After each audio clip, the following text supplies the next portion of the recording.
ખરેખર આપણે હજી ન્યા નથી એવું મને હોત લાગે. સાંભળતા હતા આપણે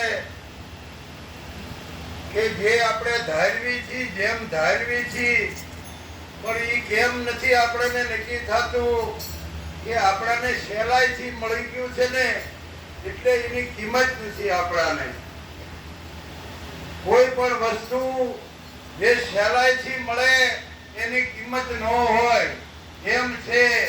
નકે આપણા સુધી આ જ્ઞાન હોય નહીં આવું મારું માનવું છે. હું ઘણી વખત વિચાર પણ કરતો હોય છે. તો આવો સરસ મજાનો આજનો ગુરુ પૂર્ણિમાનો દિવસ અને એ શુભ રાત્રિમાં આપણને આ સંતોના શબ્દની વાણીનો સત્સંગનો લાભ લેવાનો મોકો મળ્યો. એ આપણા જીવનના ધન્ય ઘડી અને ધન્ય ભાગ ગણાય. આ કોરડા ગામની પવિત્ર અને પાવન ભૂમિમાંથી આજ ગુરુનો મહિમા આપણે ઉજવી રહ્યા છીએ. આખા દેશમાં ઉજવાય છે. જ્યાં જ્યાં જેવડા સ્થાન હોય નાના મોટા બધે ગુરુ મહારાજે વાત કરી. ગુરુ મહારાજનો જ મહિમા ઉજવાય છે અને બીજું કાંઈ છે પણ નહીં. આ પણ જેને નક્કી થાય એને સદગુરુ મહારાજે આપણને અત્યારે બે વાતનો ઈશારો હતો. જો કોઈ શબ્દ દિલથી સમજતા હશે તો બે વાતનો ઈશારો હતો. એક તો ગુરુનો મહિમા સમજવો અને બીજું જે આપણને દીધું છે નિજ જ્ઞાન. ઈ કે નક્કી તો શું છે ને કીધું નતું પણ ઈશારો આમ હતો. બે ઈશારા એમના હતા. એક ગુરુ મહારાજનો મહિમા એ તો મોટામાં મોટો છે અને જે આપણને આ મહાપુરુષોએ સતત આપણી પાછળ મહેનત કરીને અદ્વૈત જ્ઞાન દીધું છે. તમે જોજો જગતમાં પૂછજો ખરેખર બધા એક હું અને એક ભગવાનની દ્વૈત ભાવમાં ઉભા છે. પણ આપણાને તો આ સાદા ડ્રેસમાં અદ્વૈત જ્ઞાનની પ્રાપ્તિ કરાવી છે. પણ મેં કીધું એમ છે સહેલાઈ છે ને એટલે આપણે એની કિંમત નથી સમજાતી કે શેઠે બેઠી નામ કરતા હોય. ખરેખર ગુરુ હું છે એમનો મહિમા એમને ખૂબ ગાયો અને એટલે જ કીધું એક શબ્દ ગુરુ દેવતા તાકા અનંત વિચાર થક ગયા મુનિજન પંડિતા જેનો વેદ આજ સુધી પાર નથી પામી શકતા. અને તમે હું જેટલા આના ગુણગાન ગાઈ એટલા ઓછા છે. પણ આપણી થોડીક જાગૃતતા હોવી જોઈએ. જો આ રસ્તો આપણને મળ્યો હોય તો ખરેખર કોઈ પણ એકલા હોય ત્યારે વિચાર કરજો કે આ શું છે. ખરેખર આ આપણને મળ્યું છે શું તો નક્કી થાય છે. બાકી તો આપણને કોકને નાચીલા દેખાય છે, કોકને હગા દેખાય છે અને કોકને બાજુના ગામના દેખાય છે. આવું બધું દેખાતું હશે ત્યાં સુધી આપણું હજી કઈક ભૂલ ભરેલું છે. હું આવું માનું છું. ખરેખર ગુરુ અને ગોવિંદ બે નથી એક જ છે. પરખી હકે તો પરખ. વાત એમ છે. હવે રહી વાત તો એમને આપણે સેવવા તો શું કરવું. ખરેખર તમે જોયું ઈંડું સેવે કોઈ પણ પક્ષી હોય અને ઈંડું સેવે એટલે ઈંડું ફૂટી જાય અને એમાંથી બસું બની જાય અને એ આકાશમાં ઉડી જાય. આકાશ માર્ગે વિહંગ રસ્તે એ વિસરે અને આમે એનું નામ સમજો બસું એટલે બસી જાય. એના શરણે જો એ બસી જાય. ખરેખર પણ જો આવી લગ્ની હોય તો કે આપણને જે મળ્યા બાકી બીજી કોઈ રૂપવાળા આમાંથી કઈ મળશે નહીં. એ હોય તો ક્યાંય હજી કોઈને ખૂણે ખાસ કે હોય તો ભ્રમણા છે.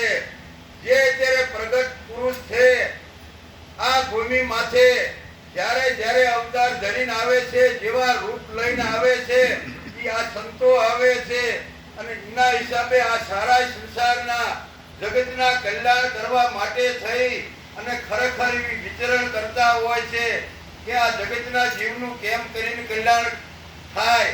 આ એમનો મેન હેતુ હોય છે. એવો જ આજનો પૂનમનો મહિમા. બીજી વાત હતી એમની કે નિજ જ્ઞાનની ખરેખર નિજ જ્ઞાન આપણે કોને કહેશું. આપણે હમણાં બેનું એક વાણી ગાઈ સદગુરુ અમારા સગાને સંબંધી ગુરુમુખી જતી સતીથી કે મારી પ્રીત જોડી. મારા તો જગતમાં બધાય છે, બીજામાં બીજો છે એવું છે નહીં, પણ જેવું ઠામ હોય એવું કામ આપે છે. નકે છે બધાયમાં એક, પણ ફેર ક્યાં છે? ઠામમાં ફેર છે. એકમાંથી સુગંધ આવતી હોય અને એકમાંથી પછી દુર્ગંધે આવતી હોય છે. એટલે છે બધાયમાં એક. તો એવા જે આ સુગંધ આપે છે જે એના હારે કે મારી પ્રીતની જોડી કે. હા, સદગુરુ અમારા સગા સંબંધી ગુરુમુખી જતી સતીથી અમારી પ્રીતની જોડી. સંસારના સંબંધ કે જરવે હવે જૂઠા જણાના સતનો સંબંધ મેં મારા દિરડામાં દીઠ્યો. તો સતનો હું સંબંધ છે? સતનો અને સંસારના સંબંધ સર્વે જૂઠા જણાના. ખરેખર જૂઠા એટલે હું છે. કાંઈ કોઈ સંસાર છોડી દેવાની વાત નથી કરી, પણ જે આપણામાં ખરેખર જે ખોટા ભાવ પડ્યા હતા ઈ આપણાને જો જેને જેને નક્કી થયું હોય છે એને મળવાનું કે જ્યાં જવા આવવાનું બધું કરતા જ હોય છે. પણ ઈ જે ખોટા ભાવ હતા ઈ કાઢી નાખ્યા. બાકી આ દેહ એક જ છે. કોકનો મામો છે, કોકનો કાકો, કોકનો ભાઈ, કોકનો ભત્રીજો, કોકનો ભાડે જ છે, પણ છે એક ને. આ જો નીકળી જાય તો એક છે. ઓલા બધા છે ના નથી, લગ્નમાં જવાનું છે, પણ આ છે એક ને દાદા છે એવું નથી. આ જે ખોટું મનમાં પડ્યું હતું આ ગુરુ મહારાજની દિયાથી નીકળ્યું. એટલે કીધું કે ગુરુમુખી જતી સતીથી મારી પ્રીતની જોડી. અને સતનો સંબંધ મેં મારા દિલડામાં દીઠો. સત એવું શું છે? ખરેખર બધાય સત સત સત તો કરે જ છે, પણ સત હું છે? સત નામની કાંઈ વસ્તુ તો નથી, કાંઈ પદાર્થ નથી કે પકડીને કોકને હાથમાં આપી શકાય. સદગુરુ મહારાજ આપણને જ્યારે સદગુરુના શરણે જઈ ત્યારે આપણી રહેણી કહેણીની આપણને રીત બતાવે છે અને અહીંયાથી આ જીવનની શરૂઆત થાય છે. બધાયને તમને અને મને બધાયને આ સંતોએ આપણને જે જ્ઞાન દીધું એક જ દીધું છે. કાંઈ ફેર નથી, કાંઈ કોઈમાં ફેર રાખતાય નથી. રાજાથી રાગ પૂજીને આ જ્ઞાન આપે છે સંતો જેના શરણોમાં જાયને. ખરેખર હું પોતે મારો અનુભવ કહું તો મને એમ હતું ક્યાંક દેવ દર્શને જાય, ક્યાંક આમ જાય, ક્યાંક નાવા જાય તો આપણને કઈક પૂજ થશે, કઈક લાભ થશે. આ અપેક્ષાએ જાતા હતા. અને જેથી સંતો સામે ગુરુ મહારાજના શરણે જ્યાં અને બેઠા તેથી કીધું તું એમને ખરેખર કે સત જો આ રેડી કેળીને રહેશો તો આમાં છીન જ સડશે, બહાર ક્યાંય નહીં મળે. અને મને નક્કી થઈ ગયું હતું અને આજે આપણને થાય છે. આ સંતો બેઠા ખરેખર બધાયને સંતો ઈ જ વાત કરે છે. અને છે પણ એમ, પણ આ બાકીની જે ધોળ છે એ તો આપણને કઢવી નાખી છે. પણ વારે વારે બીજી દાન શબ્દનો પ્રયોગ કરું છું કે જો ખૂણે ખાસ કઈ કોઈને રહી ગઈ હોય તો કાઢી નાખવાની છે. સત્ય તો આ તમને મને જે નક્કી કરાયું એને કોઈ સત કીધું, કોઈ નિજ નામ કીધું, ઘણા ઘણા કોઈ આત્મા કીધો, કોઈ પરમાત્મા કીધો, પણ એ જે છે સ્વરૂપ અને સદગુરુએ આપણાને ખરેખર બીજે તો બધે વાતથી ને શબ્દથી સમજાવવામાં આવે છે. અને આપણે તો પ્રગટ કરાયું હતું ત્યાં આપણી નજર સામે આપણને પ્રગટના પ્રમાણ આપ્યા છે. તો આપણે તો આ ઝાંખપ આવી ન જોઈ. મોટી ઉંમરને મોતિયા આવ્યા હોય ને તો વાંધો નહીં, નકર એક જ દેખાય. એ તો દેખાય નહીં, મોતિયા વાળા ને કે દેખાય. હા, આવો ગુરુ મહારાજનો મહિમા છે. અને તમને મને આ સંતોનું સાનિધ્ય મળ્યું છે. આથી બીજું કોઈ અહોભાગ્ય નથી. આપણા જીવનનું આ ખરેખર સાર્થક થઈ ગયું ગણાય. આ રેણી ગુરુ મહારાજે બતાવેલી હલા રાખવી તો આ ભવસાગર તરવામાં કાંઈ વાંધો ન આવે.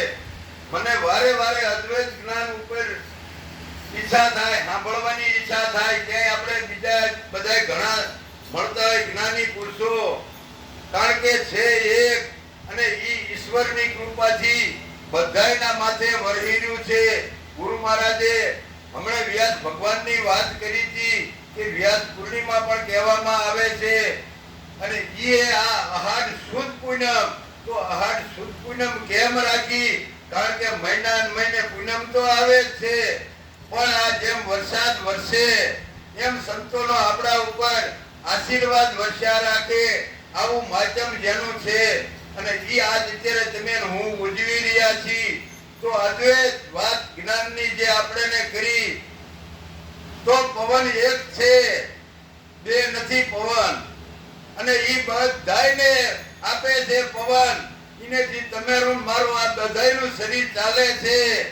અગ્નિ એક છે, ઇનેથી બધાયના ખોરાકનું પાચન થાય છે. ઈ કોઈનો ભેદભાવ રાખતા નથી, ભગત હોય તોય ભલે ને ભિખારી હોય તોય ભલે. પાણી એક છે, પાણીમાં કાંઈ ભેદ નથી. તો આપણે આ ભેદ ક્યાં છે? ખરેખર બધું એક જ છે. તો આપણે તો અનેક પ્રકારના વાડા હોય છે, બાકી એનું જે વરહીરું છે એટલે કીધું કે સંત બડા પરમારથી જાકા શીતળ હંગ તખત ગુજાવે ઓર કી દે દે અપના રંગ. ખરેખર આ બધું એક જ છે. આકાશ એક છે, પાણી એક છે, પૃથ્વી એક છે અને પરમાત્મા એક છે. પાંચ તત્વ છઠ્ઠો નારાયણ.